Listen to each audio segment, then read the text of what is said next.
អ្នកបើកកម្មវិធីជួញដូររបស់អ្នក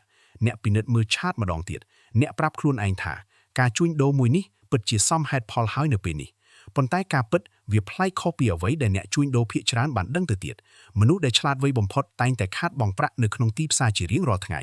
មិនថាជាវិស្វករគ្រូពេទ្យឬអ្នកដែលមានការអប់រំខ្ពស់នោះឡើយភាពឆ្លាតវៃតែមួយមុខមិនអាចការពារពួកគេបានទេពេលខ្លះវាថែមទាំងធ្វើឲ្យរឿងរ៉ាវកាន់តែអាក្រក់ទៅទៀត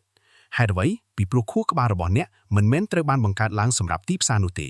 វាត្រូវបានបង្កើតឡើងសម្រាប់ការរស់រានមានជីវិតរាប់ពាន់ឆ្នាំមុនការចំណាំទម្រង់ឬលំនាំគឺជារឿងដែលជួយឲ្យមនុស្សរស់រានមានជីវិតសម្លេងកម្រើកនៅក្នុងស្មៅពីរដងជាប់គ្នាអាចមានន័យថាជាគ្រោះថ្នាក់អ្នកណាដែលឆ្លើយតបរហ័សអ្នកនោះនឹងរស់សភាវគតិដដែលនោះនៅតែមាននៅក្នុងខ្លួនរបស់អ្នករាល់ពេលដែលអ្នកមើលគំនូសតាងហើយឃើញទៀនពណ៌បៃតងពីរខួរក្បាលរបស់អ្នកនឹងស្វែងរកអត្ថន័យភ្លាមៗមិនថាជាការផ្គត់ផ្គង់តម្រូវការព័ត៌មានឬសន្ទុះទីផ្សារនោះទេចុះបញ្ហានៅត្រង់ណាទីផ្សារមិនមែនតែងតែមានហេតុផលនោះទេហើយចិត្តរបស់អ្នកគឺស្អប់បំផុតនៅភាពមិនច្បាស់លាស់ឬភាពចៃដន្យអ្នកចិត្តវិទ្យាលោក Daniel Kahneman បានចំណាយពេលរាប់ទសវត្សរ៍ដើម្បីសិក្សាពីរឿងនេះលោកបានរកឃើញថាមនុស្សយើងទទួលអារម្មណ៍ឈឺចាប់ពីការខាតបង់ខ្លាំងជាងអារម្មណ៍រីករាយដែលបានមកពីចំណេញការខាតបង់$100ធ្វើឲ្យឈឺចាប់ខ្លាំងជាងអារម្មណ៍សប្បាយចិត្តនៅពេលចំណេញបាន$100ទៅទៀតរឿងនេះត្រូវបានគេហៅថាការខ្លាចរអាការខាតបង់នោះហើយជាមូលហេតុដែលនៅពេលការជួញដូរដើរខុសផ្លូវខួរក្បាលរបស់អ្នកមិនបានមើលឃើញទិន្នន័យឡើយ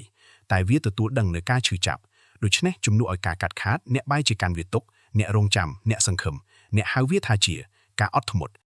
ប៉ុន្តែជាញឹកញាប់វាគឺជាការភ័យខ្លាចទៅវិញទេហើយអ្នកកាន់តែឆ្លាតអ្នកកាន់តែពូកែរកហេតុផលមកដោះសារឲ្យការសម្រេចចិត្តដ៏ខុសឆ្គងរបស់អ្នកការស្រាវជ្រាវដោយលោក Terence O'Dean បានរកឃើញការពិតមួយដ៏គួរឲ្យទើសចិត្តអ្នកជួញដូរដែលជួញដូរញឹកញាប់បំផុតគឺទទួលបានផលចំណេញតិចតួចបំផុតមិនមែនមកពីពួកគេខ្វះភាពឆ្លាតវៃនោះទេគឺមកពីពួកគេជឿជាក់លើខ្លួនឯងហួសហេតុពេកភាពជឿជាក់ជំរុញឲ្យអ្នកជួញដូរធ្វើសកម្មភាពប៉ុន្តែទីផ្សារជារឿយៗផ្ដល់រង្វាន់ដល់ការអត់ធ្មត់មិនមែនផ្ដល់ឲ្យការធ្វើសកម្មភាពផ្ដេសផ្ដាសនោះទេវាក៏មានការពាក់ព័ន្ធនឹងប្រព័ន្ធជីវសាស្ត្រផងដែរអ្នកវិទ្យាសាស្ត្រប្រព័ន្ធប្រសាទលោក John Coates បានរកឃើញថាការឈ្នះជួយបង្កើនអរម៉ូន testosterone វាបង្កើតឲ្យមានភាពជឿជាក់កាន់តែខ្លាំងភាពជឿជាក់កាន់តែខ្លាំងនាំទៅរកការប្រថុយប្រឋានកាន់តែធំពេលខ្លះវាក៏ទទួលបានផលល្អតែភាគច្រើនគឺមិនមែនទេនេះបង្កើតឲ្យមានវដ្តដ៏គ្រោះថ្នាក់មួយឈ្នះមានអារម្មណ៍ថាមានអំណាចប្រថុយប្រឋានកាន់តែច្រើនហើយក៏ខាតបង់ធំនេះជាចំណុចរបត់ដ៏សំខាន់ការមានភាពឆ្លាតវៃអាចធ្វើឲ្យរឿងនេះកាន់តែអាក្រក់ទៅវិញទេមនុស្សឆ្លាតគឺពូកែខ្លាំងណាស់ក្នុងការបង្កើតហេតុផលដ៏សមស្របដើម្បីមកគាំទ្រការសម្រេចចិត្តដែលប្រើប្រាស់អារម្មណ៍ភាពឆ្លាតវៃរបស់ពួកគេបានក្លាយជាមេធាវីការពារសភាវគតិរបស់ខ្លួនឯងជំនួសឲ្យការធ្វើជាចៅក្រមដើម្បីដេញដោលសួរដេញដោលពួកវានោះហើយជាមូលហេតុដែលអ្នកជួញដូរដ៏អស្ចារ្យមិនមែនតែងតែជាមនុស្សដែលឆ្លាតបំផុតនៅក្នុងបន្ទប់នោះទេប៉ុន្តែពួកគេជាមនុស្សដែលមានវិន័យបំផុត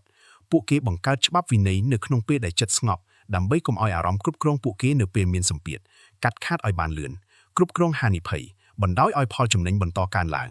ច្បាប់ទាំងនេះមានឡើងក្នុងហេតុផលតែមួយគត់គឺដើម្បីការពារអ្នកពីខ្លួនរបស់អ្នកផ្ទាល់ពីព្រោះការជួញដូរមិនមែនត្រឹមតែជារឿងយុទ្ធសាស្ត្រនោះទេវាតែងតែជារឿងនៃចិត្តវិទ្យាលើកក្រោយនៅពេលទូរស័ព្ទរបស់អ្នករោប្រាប់ពីតម្លៃទីផ្សារចូលចាប់អារម្មណ៍ពីអ្វីដែលកើតឡើងបេះដូងរបស់អ្នកនឹងលោតញាប់ជាងមុនការផ្ដោតអារម្មណ៍របស់អ្នកនឹងមុតស្រួចជាងមុន